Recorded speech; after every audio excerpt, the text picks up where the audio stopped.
ko ang binibining marikit na dalangin ko. Ibaba mo na ako. Hoy, Il Madrid! Ibaba mo ako sabi eh. Galit niyang hinawakan ng manibela. Pero dahil sa ginawa niya ay muntik na silang mabangga. Binalot siya ng takot at kaba na biglang binitiwan ang manibela. Manahimik ka at huwag mong istorbohin ang driver kung gusto mo pang mabuhay. Malamig na tura niya habang tutok pa rin sa pagmamaneho. Chapter 14. Nasaan ako? Nagtatakang tanong niya pero hindi natitinag si kinauupuan. Alam naman niya ang sagot sa tanong niya na nasa hotel sila. Lalabas ka ba? O bubuhatin kita? Banta nito. Napapalunok siya dahil sa malaharing nitong boses. Hindi niya alam kung saan na napunta ang lahat ng tapang niya. Hindi man niya ito lubusang kilala pero pakiramdam niya ay ibang-iba ang Zack na kasama niya ngayon. Madilim ang aura nito at sobrang seryoso. Nakakatunaw ang mga titig. At alam niyang dahil iyon sa ex-girlfriend nitong si Casey. Kung ano-anong masasamang bagay na rin ang pumapasok sa isip niya. Iniisip din niyang baka pagsamantalahan siya nito. Lalo na at hindi niya kilala ang pagkatao ng Il Madrid na ito. Malay ba niya kung rapist pala ito at nakakalusot lang sa batas dahil sa mayaman ito. Nainip si Zack. Kaya binuhat na nito si Sammy na walang balak bumaba ng sasakyan. Nagpupumiglas siya at sinusuntok ito sa likuran nito. Binuhat kasi siya nito na parang sako ng palay sa balikat nito. Pagkapasok sa isang bahay ay pabagsak siyang ibinaba ni Zack sa mahaba at malapad na sofa. You are here at my penthouse. Malamig nitong turan. Seryoso pa rin ito. Sinundan niya ito ng tingin na papunta sa kusina. Kumuha ito ng mineral water sa refrigerator at uminom. Galit siyang tumayo at sinundan ito. Hindi niya pwedeng ipakita ditong may nararamdaman siyang takot. Kailangan niya gumawa ng paraan para makaalis sa bahay nito. Nang ilibot niya ang paningin sa kabuuan ng bahay nito ay namamangha siya sa ayos at linis nito. Mayroon pa itong malaking veranda. Nakitang-kita ang nagkikislapang mga building sa labas. Pinalingan niya muli ang kumag pero wala na ito sa kusina. Nahagip ng mata niya na papasok ito sa isang silid. Kaya naman, mabilis siyang tumungo sa pintuan para tumakas. Pagpihit niya sa siradura ng pinto ay bumagsak ang mga balikat niya. Nakalak ito. Bakit naman nakalak to sa loob? Anong klaseng pinto ba to? Bulong-bulong niya habang sige pa rin ang pihit. Nang mapatingin siya muli sa pinto, ay isa pala itong automatic car door lock. Pero ang pinagtataka niya ay kung bakit pati sa loob ay nakalock ito. Napagod lang siya dahil hindi rin ito nabuksan. Mabilis siya nagmarcha sa silid kung saan niya huling nakitang pumasok ang kumag. Hoy! El Madrid, pauwiin mo na ako! Sigaw niya mula sa labas ng pinto. Habang malakas itong kinakatok. Hoy, ano ba? Buksan mo to. Pauwiin mo na ako, sabi. Naputo lang sasabihin niya nang biglang nagbukas ang pinto. Tumambad sa paningin niya ang hubad-baro at malaadonis na katawan nito na nakatapis lamang ng tuwalya sa ibaba. Bagong ligo lang ang kumag dahil basa-basa pa ang buhok. Nanlalaki pa rin ang mga mata niya at hindi maalis ang pagkakatitig dito. Enough staring at me. Come here. Pagkawika ay agad siya nitong hinila papasok at isinandal sa mismong pintuan na pinanggalingan niya. Tapos ka na bang pagpiyastahan at pagdasaan ang katawan ko? Bigla siyang parang nagising na magsalita ito. Amoy na amoy niya ang mabango nitong hininga. Hindi kita pinagnanasaan, Il Madrid. Pauwiin mo na ako dahil hinahanap na ako ng nanay ko. Hanggang alas 11 lang ng gabi ang paalam ko. Singhal niya dito.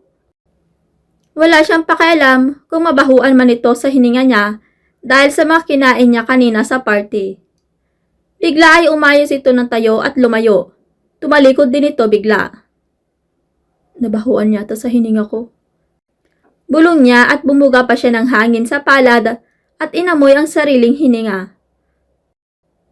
Hindi kita pa uuwiin hanggat di ko nakukuha ang gusto ko. Tatawagan ko na lang ang nanay mo para hindi na siya mag-alala. Wika nito habang nakatalikod pa rin. Bigla siyang kinabahan sa sinabi nito. Nakukuha ang gusto niya? Anong ibig niyang sabihin? Hindi kaya may balak talagang pagsamantalahan ako ng kumag na to? Bulong niya sa sarili. Hoy, kumag! Kung may balak kang masama sa akin, huwag mo nang ituloy. Hindi ka masasarapan. Dahil hindi na ako virgin. Baka magkasakit ka pa. Kaya pawain mo na ako. Sigaw niya. Bigla naman ito napalingon sa kanya. Malapat ang ngiti pagkarinig ng sinabi niya. Nawala ang galit sa mukha nito at bigla pinagtatawanan siya nito.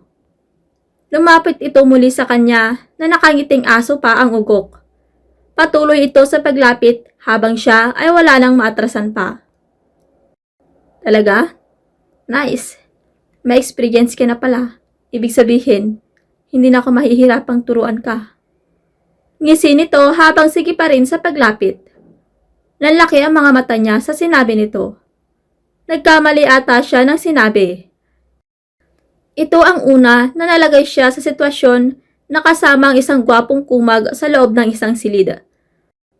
At dahil sa kakaibang nararamdaman niya para dito, ay hindi niya alam kung paano i-handle ang sitwasyon.